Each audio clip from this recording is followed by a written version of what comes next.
and we are pleased to welcome Chris Carmichael to our program series tonight. To tell you a little bit about Chris, he is the founder and CEO of Carmichael Training Systems, or CTS. He was named the U.S. Olympic Committee Coach of the Year in 1999, and he formed CTS in 2000 to make world-class coaching accessible to all athletes.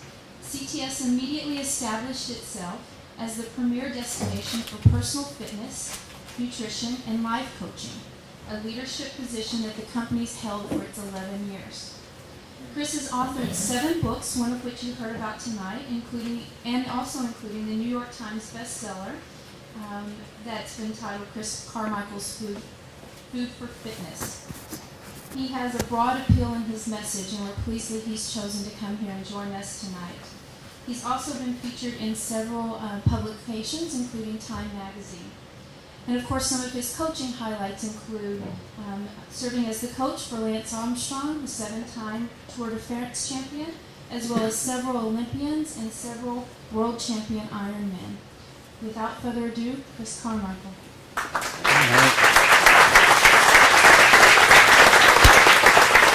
Thank you. Thanks. Thank you. I'm happy to be here, and I want to start off with first, if I move a little slow or I grimace a little bit, I gotta apologize. I was out cycling today, mountain biking, and in City Park or South Mountain. Is that right? South Mountain. And I was riding with 3 police officers from the Phoenix Police Department, and I had a crash. I fell over. It wasn't spectacular at all. It was sort of, really pretty minor, but I didn't get my hand out, and kind of fell right here on a rock. And at the time, I didn't really think it was much, but a couple hours later, when I was back at the hotel and I coughed really hard, I was like, wow, that hurt. And then now it only hurts when I breathe. So,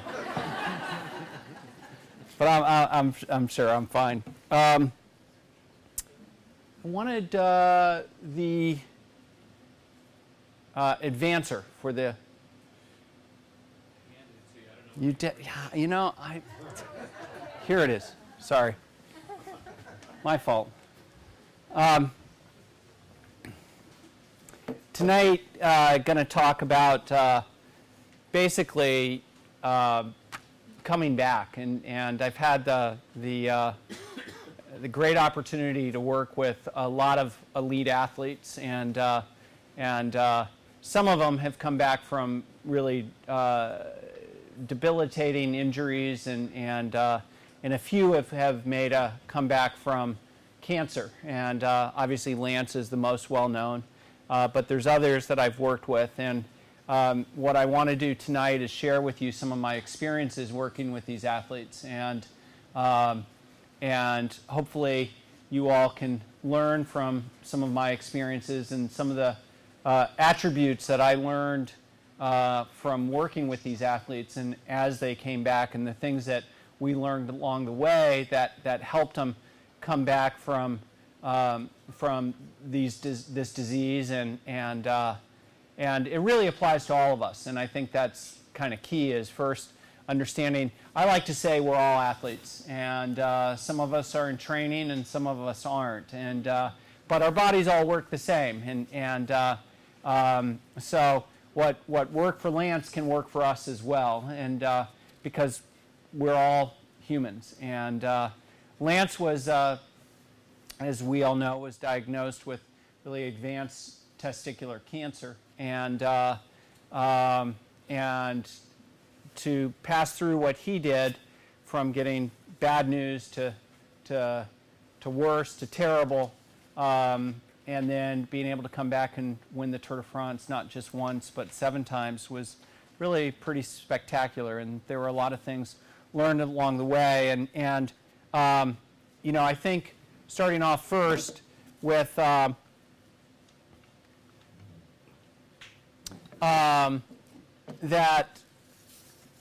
going to take a step back to 1996 when Lance was diagnosed with cancer, and it was just 7 weeks after he had raced the Olympic Games in Atlanta, Georgia, and actually had cancer at that time, and it was growing in him, and he was a favorite for winning a gold medal in Atlanta in the Olympic Games in 1996. His best finish there was 6th place, and he was pretty disappointed in his finish in the Olympic Games in '96, and then just 7 weeks later, he was coughing up blood, and then went to see his doctor, and his doctor diagnosed that he had testicular cancer. He had had a swollen testicle for nearly 9 months, the whole racing season. He had a swollen testicle, and he just figured that it was something happened when he was riding. He sat on it or something, and athletes are kind of used to dealing with pain. He was always sort of in pain, and eventually we know the story, went on and passed through it. But I think the thing to realize with him is those lessons that we're going to be going through tonight are actually the same ones that I see many athletes and many people go through as they're stricken with a disease such as cancer. I think you need to look at that when people get diagnosed with cancer, many times it's just a flat-out slap in the face. They don't hear anything beyond just, you have cancer. And it just all kind of goes into a blur at that point. And I remember Lance calling me and trying to reach me. And when I eventually got to him on the phone, he said, listen, I got something to tell you. I have cancer. And I remember kind of having the same experience, not hearing anything more, but just saying, you're joking. And I remember just kept saying, you're joking, you're joking, you're joking. Well, along the way, it became clear he wasn't joking. And it was clear that this was something that was real. And this sort of internal drive that he eventually went through, and that I see as this internal drive, okay, now I've got this. Now that motivation for what are those next steps that I have to do. And I think that's important, is to realize that these next steps become the critical steps that are going to really kind of set your path and you taking an active role on how you're going to create your own comeback. We're all competitive. Everybody out there is competitive, at some level, some of us more than others, but we have this competitive drive. And we all want to succeed, and especially when you're in the fight for your life, and that's when you have to draw upon that competitive instinct. You have to draw upon it, and you have to be able to use that as your strength. And I saw Lance take a very active role right after being diagnosed and sort of going through that initial stage. He started doing a lot of research. It was just as the internet, this was 1996, the internet was just active and starting. He started doing a ton of research on testicular cancer. And he got an email from a doctor. Somebody reached out to him, sent him an email, and said I was a fan, and his name was Dr. Stephen Wolf. And he said, listen, I read that you are looking at taking this approach for treating your cancer.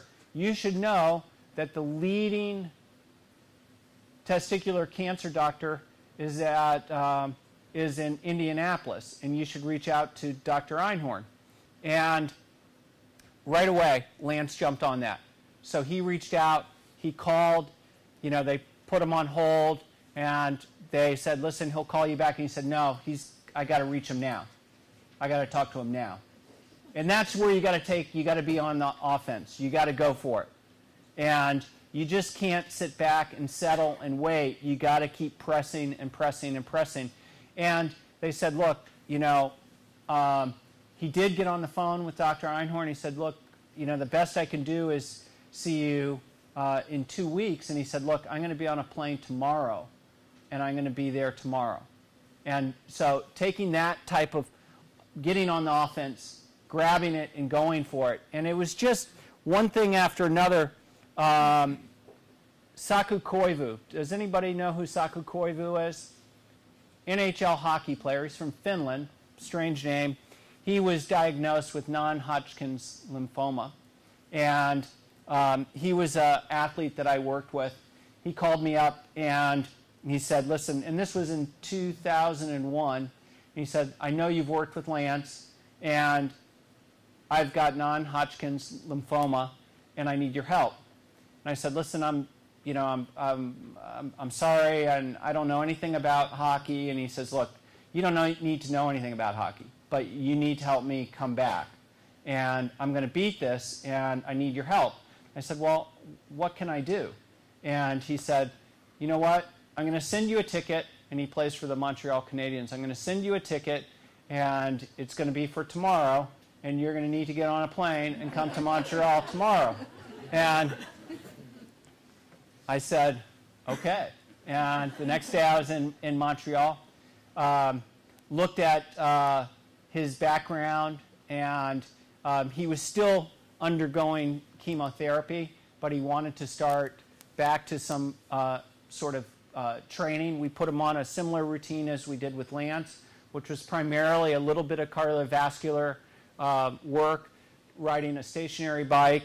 Met with his oncologist, said how long he could, he gave me some limits on how long he could ride and what intensity levels, and started back to this training regime.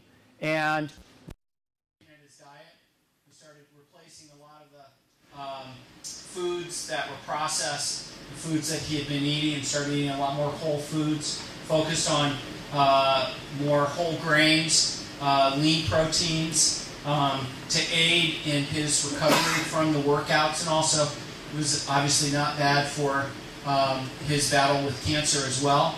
And his team at that point was in the fight to enter the playoffs, and the top 8 making it into the playoffs. And he was the captain of the Montreal Canadiens, and they really wanted to get him back to be able to play the last couple games to be able to get the team hopefully in the playoffs. And I'll get more into the story a little later on, but he basically wanted to leave Montreal until he could get back on the ice.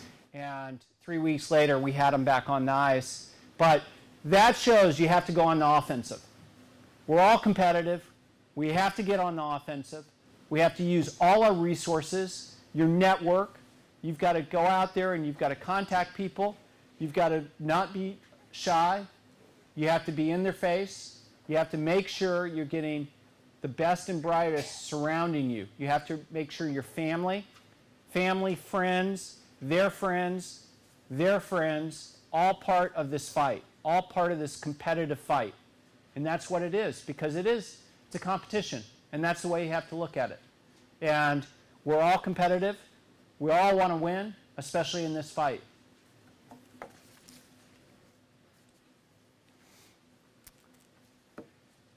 Okay, we have to go forward. Exercising during your treatment. We don't want to sit back.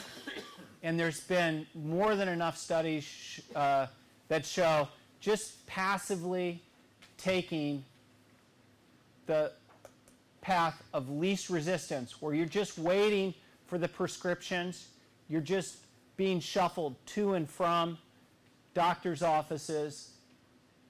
You're not competitive. You're not in the fight.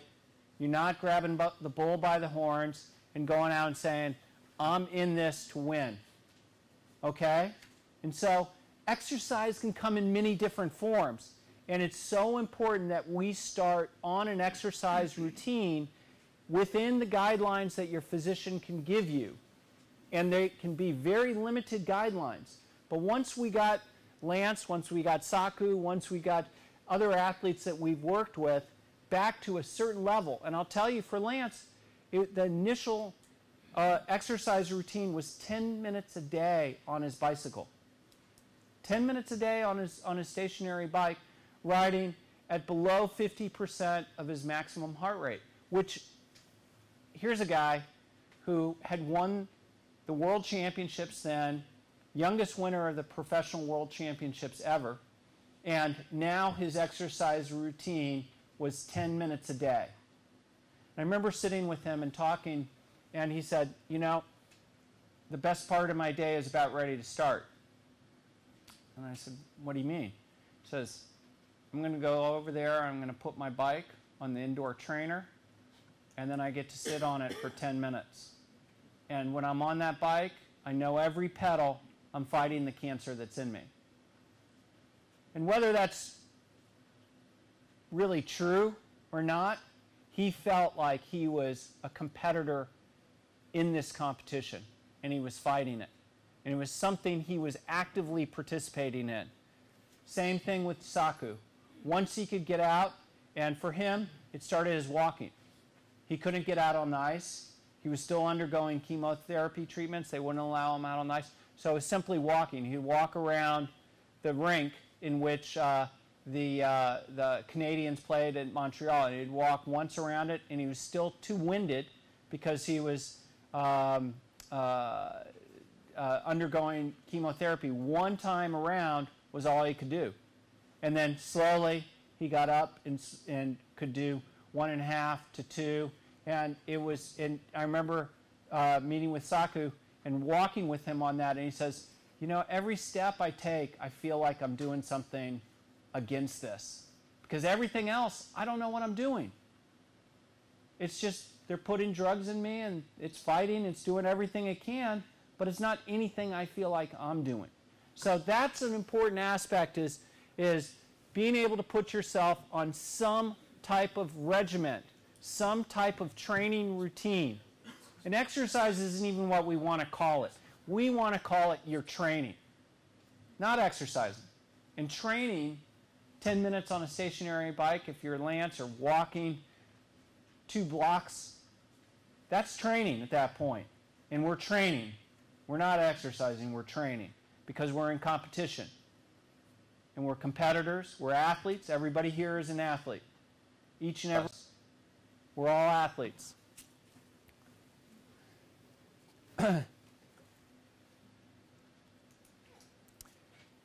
Obviously, there's a lot of limitations by what we have when we're in this competition.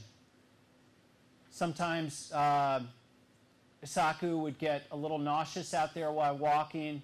He'd get weak. He'd need to sit down. 2 blocks around, he'd need to sit down and wait, and rest. And okay, now I'm ready. And when Lance got back out on his bike outdoors, I remember when he started off, his first ride was about 5 miles, and he needed to sit down and wait before he could get up this hill, right up this, hill that he wouldn't even feel before, and wait. And so we all have limitations. You need to know your limitations and work within your limitations, and not push beyond that, but realize these limitations are things that nobody really understands. Doctors will never say, okay, you can't do more than this, you can't do more than that. They always lay it out as, do it how you feel. If you feel like you can't do any more, then sit, then rest, and then don't do any more. And that's the way I like to look at it, is we intrinsically know what our limitations are. Generally, during the course of this, is, okay, I'm tired, I'm fatigued, I feel nauseous. That's enough. Okay. But you know what? You're out there. You're participating, you're active, you're a competitor, you're an athlete, you're in the game, you're in the competition. So work within your physician's recommendations, but realize they'll be very broad, and it'll come down to you to make those decisions. Have your friends, your family, your support group helping you along the way and giving you guidance and the motivation and the confidence to keep it up. I like to say, what does success look like for you? What do you really, and ultimately, because this is just sort of your dream goal. And it's kind of hard to do that, and you're in the midst of it. And talking to Lance, success, he just wanted to survive. The doctors were saying, geez, I don't know if you're gonna make it. That the percentage was less than 50%. And so for him, success looked about surviving. And and that's obviously key. First and foremost is making sure we're continuing on and doing that. But ultimately being able to say, Lance, take a step back. You survive. Where do you want to go? What do you want to step back? Well, I'd like to get back to where I was before, And so slowly starting to put those sort of incremental goals along the way were really important that help define ultimately what success looked like for him. Because it gets very tight and very narrow when you're battling and in the heat of this competition, because it's just from one chemotherapy treatment to the next chemotherapy treatment to the next, very short, very tight, to the next test result. What does it look like? What does it look like? We want to push a little beyond that as the ultimate, because that is a big motivation. That's the hope. That's the dream goal that really kind of keeps you out the door, because if it's just the next chemotherapy, getting through that next chemotherapy treatment, the next set of test results, well, that's great, but it's very difficult to do, but pushing a little beyond that can help give that sense of hope that's so critical when you're in those really tough, dark moments when you get through and that chemotherapy or radiation finishes and it's just you're in pain, you're nauseous, you can't eat anything, and you got another one coming. And it just keeps coming and coming and coming. And that's when you need that hope.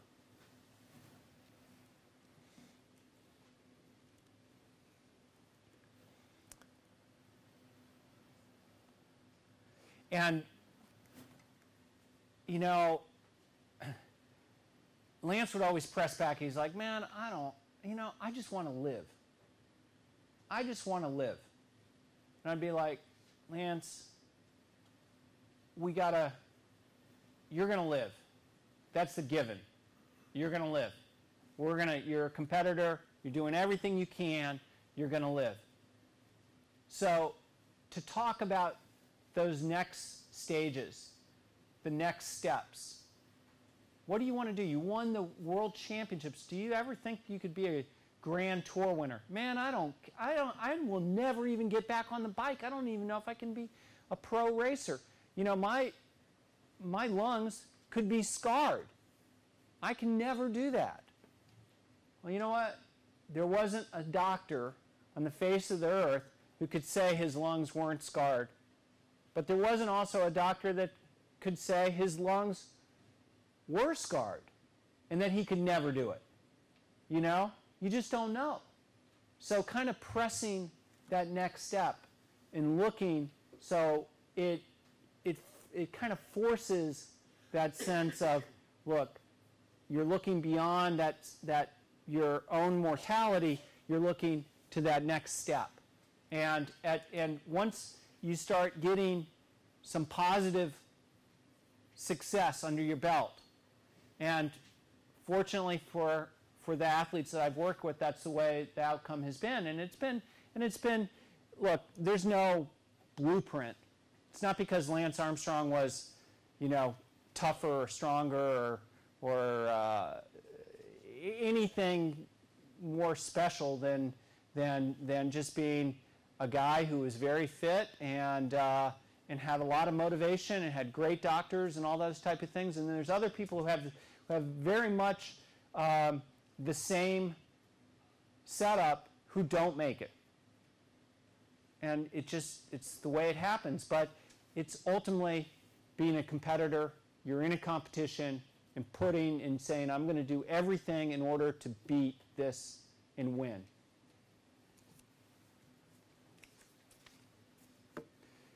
Along the way, the process goals are critical. What are process goals? Those are the tasks. Those are things, not the outcomes, okay? The outcomes of being, because you can't control the outcomes. You don't know what's going to happen. You can't control whether your blood tests are going to come back and show that the cancer markers are going down or not going down. You can't control that, but the process goals along the way, you can. And those things that you're doing, okay, Lance, we're 10 minutes on the bike, all right? We've been doing this for 2 weeks. Hey, do you think we could push this out to 12 minutes? You know, can we do 12 minutes? Can we do a little quicker pedal cadence, you know? All these process goals. Can we eat a little bit more? Can we try to keep a little bit of this down? All those kind of process goals along the way are the things that you can control, that you can actively take your hands around and say that you're in the competition, you're in the game. There's a way in which you're being able to be active in your battle, in your competition against this disease. You know, and I can tell you that you look at things different. I've seen the way Lance and Saku and other athletes that we work with, you look at real competition different once you've been in this competition. It just changes you. It's completely different. When it's really, really difficult, each one of those guys says, this is nothing.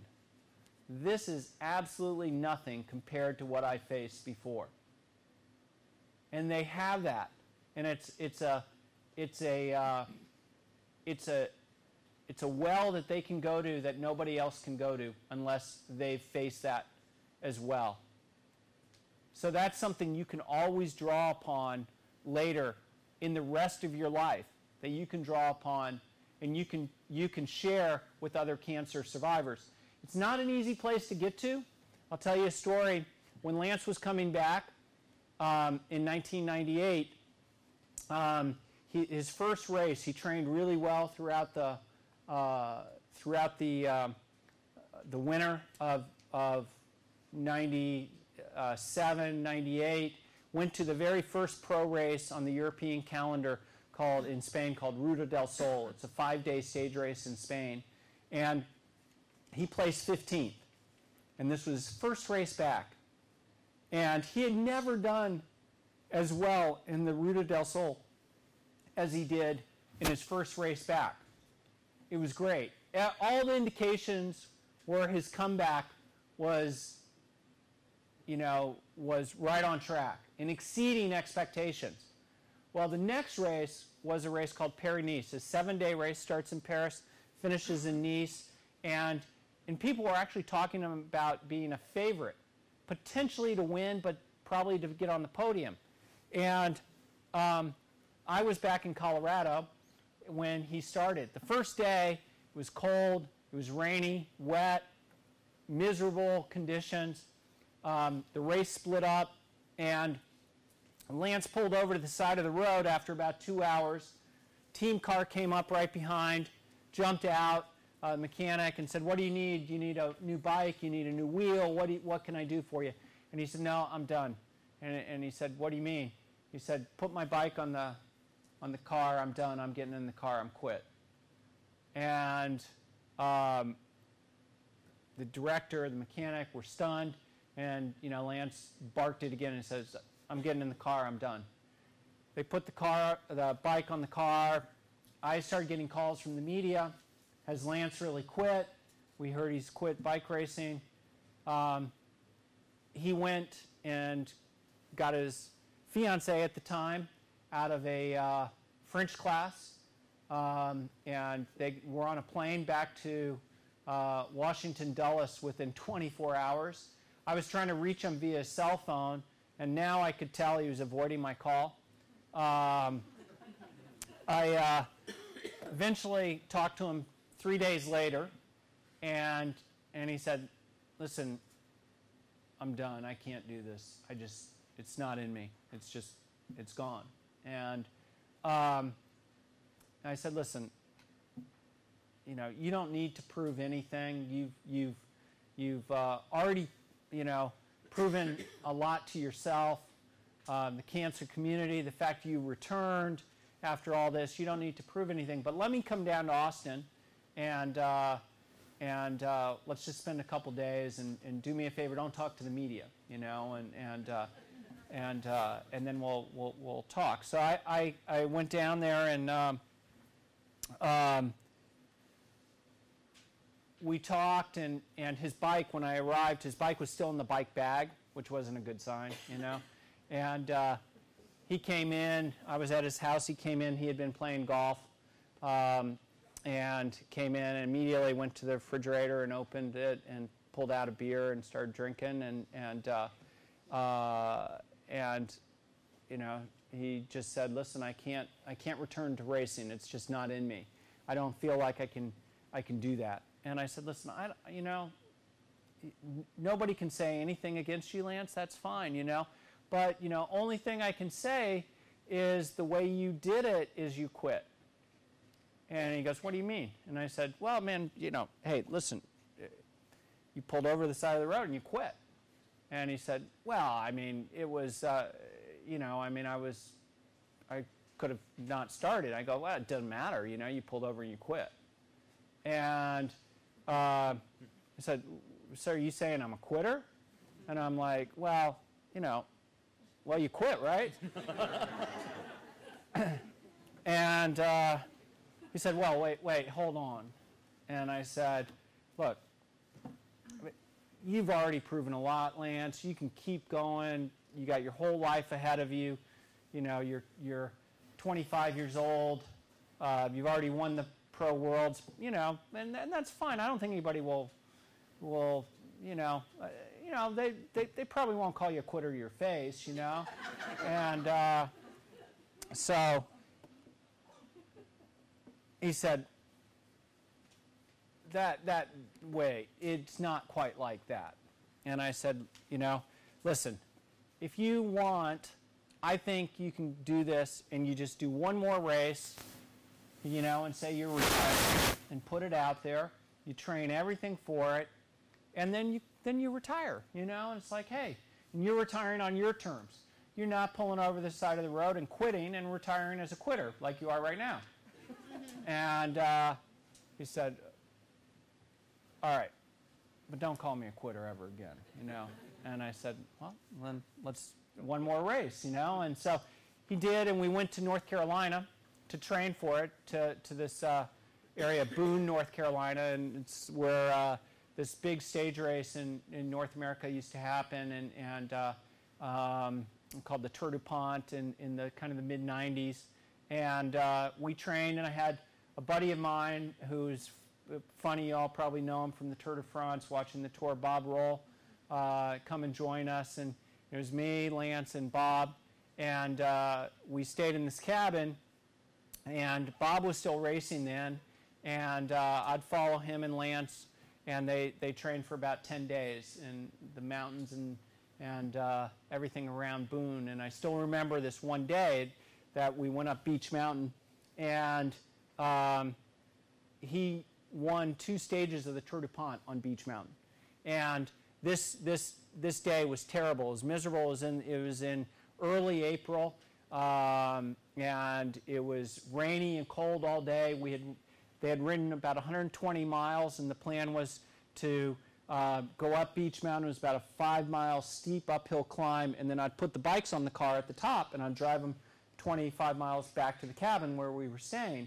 And so we started up, and right away, you know, Bob was dropped, and I was following behind Lance, and it changed from sort of a rain to a wet snow, and I was watching Lance, and he'd get up out of the saddle and he would attack.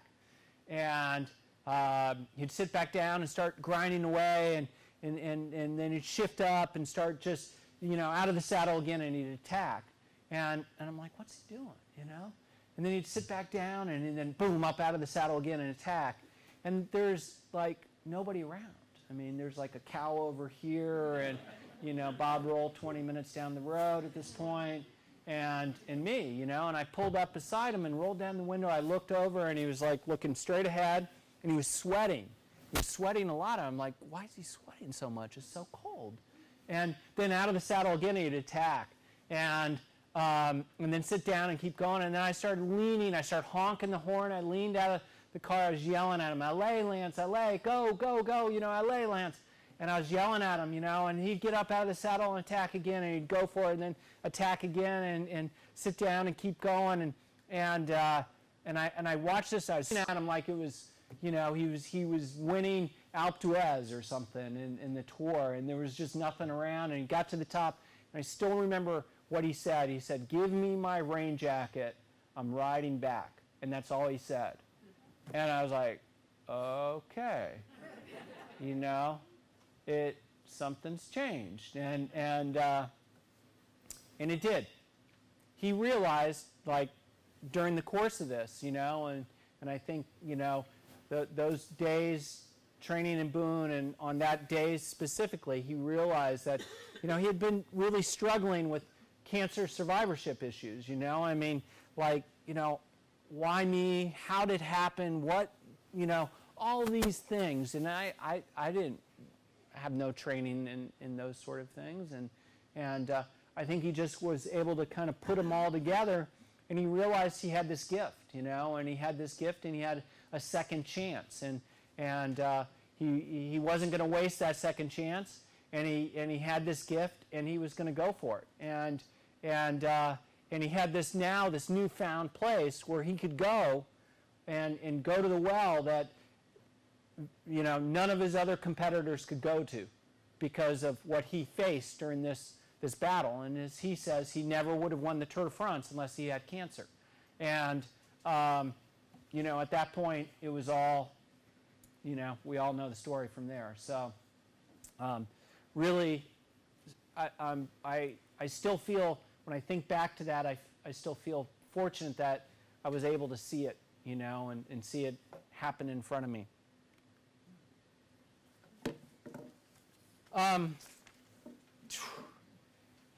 Talked a little bit about the challenges going through it. Paris-Nice, Lance pulled over, quit, done. It's not going to be, we all know, it's not anybody who has either had this or has seen a loved one or a friend. It's a series of ups and downs, and, good news followed by terrible news, followed by, worse news. And you got to stick with it. You got to have that, eye of a tiger, that competitor, that athlete in you, because it is in you. And we're competitors. And we have to keep fighting. And we have to kind of keep looking for those little victories along the way. Whether, those little victories, I remember, when in the midst of the most difficult chemotherapy treatments for Lance, it was when he could get up and walk with his drip, walk to the cafeteria was like a victory for that day. That was huge. He felt great, and it's those little things to be able to stick with it and to draw from keeps us. I remember along the way, there was a lot of fear with Lance and Saku of training initially. Not in those stages where he was battling the disease, but after he was cleared. And when he was cleared, but he had yet to return, it was like, well, is training going to, bring the cancer back? All that hard training, is it going to bring it back? And there is no evidence of that. There is no evidence. And talk to your physicians. Of course, I'm not a doctor. I'm not an oncologist. But there is no evidence. And ultimately, all that had been were things that Lance was always nervous about. When he felt weak, when he felt like, oh God, the training, I'm tired, I'm fatigued. Is the cancer coming back? And that was always, he was nervous about that. Talk to your physicians, but usually you'd start to see some light at the end of the tunnel, a couple days of recovery, you'd start feeling better, and you'd feel fresher. And then you'd feel better, and then you'd want to get out there and train more. So realize that's a common fear that I've heard from a lot of the best athletes along the way as they start. will the training have the cancer return? You need to consult with your physician before you start a super intense training program.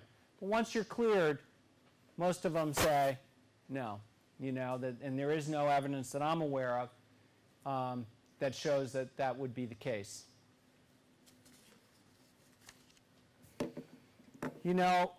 This is Saku here, and told you I'd finish the story. He eventually was able to get back out on the ice, and he could play for no more than 15 seconds max. 15 seconds, or else he was winded, because his red blood cell count was so low from the chemotherapy that he couldn't get out on the ice for more than that. They put him in the deciding game for the Canadians against the Philadelphia Flyers on who would go into the playoffs. Saku scored the goal that got the team into the playoffs. It was the only goal he scored, and it was at the end right at the end when he was completely breathless. He got the goal and then kind of just dropped to his knees, and they went into the playoffs. They didn't make it beyond the first round, but right there, that was a huge success. So we're all athletes. We all can come back, and we're all competitors. And looking at it as a competition, and we're athletes, I think will help you all create your own comeback.